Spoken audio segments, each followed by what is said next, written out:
Bah, ce trophée, cette année, il a une saveur un peu particulière parce que c'est la première fois que je suis skipper de mon projet et de mon bateau. Donc je suis très fier de l'avoir remporté, cette coupe, et de la partager avec Pablo. Ça a été une expérience super. C'est très spécial parce qu'en Espagne, on n'a pas la culture de la course au large. Et j'ai toujours suivi la Gervab des éditions précédentes.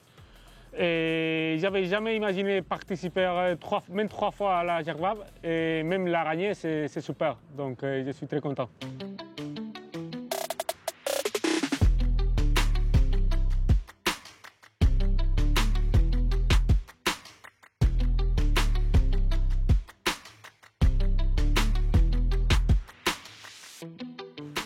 Moi, je pense que la fin, c'était dur parce qu'on a vu que les sauts se rapprochaient de nous. Donc, quand on a vu la Martinique, là, et on s'est rendu compte qu'on pouvait gagner, là, c'était un sentiment d'un travail bien fait. On n'a gagné qu'une course que quand on franchit la ligne premier. J'ai envie de dire, ce qui peut toujours t'arriver des bricoles, même à 10 minutes de la ligne.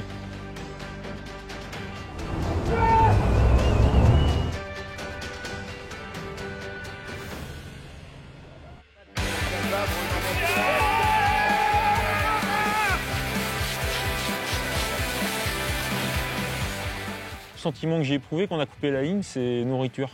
Ouais. On va enfin pouvoir manger. Ouais. C'est surtout un sentiment de soulagement parce que tout les stress derrière. On est joyeux d'avoir accompli du travail bien fait, c'est sûr. Et puis on se dit quand même qu'on a été les meilleurs sur la course. Enfin, moi en tout cas, c'est ce que je me suis dit. C'est vrai que cette course a été de A à Z un investissement permanent sur la performance du bateau et sur les trajectoires qu'on prend. Donc il n'y a pas eu de relâche jusqu'au bout. Et donc le fait d'avoir réussi à gagner, effectivement, il y a une libération de toute cette pression qu'on a emmagasinée pendant des mois, voire pendant toute l'année. Alors avec les larmes ou sans les larmes, mais moi ça a été avec les larmes un peu à l'arrivée. L'objectif c'était gagner et on l'a accompli, donc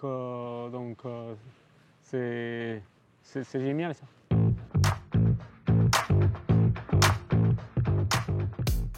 Moi je pense que c'est une très bonne idée parce que avant, il avait beaucoup de temps entre les ultimes ou les classes 40. C'est vrai que ça fait du bien d'arriver et de voir les autres qui sont encore là. Et ça, c'est très bien. C'est trop bien. Ouais. Il y a un peu plus un sentiment d'unité entre les coureurs parce qu'on se voit tous au départ. Ça, c'était vrai dans les anciennes éditions, mais aussi à l'arrivée, comme dit Pablo, on peut voir des gens qui ont couru en ultime. Alors qu'en général, les courses de classe 40, les Jacques Vabre précédentes, on avait tous le même parcours. Il pouvait y avoir une semaine ou 10 jours entre le premier ultime et le premier classe 40. Donc, ce qui réduisait quand même le champ de possibilités de se croiser à l'arrivée, quoi.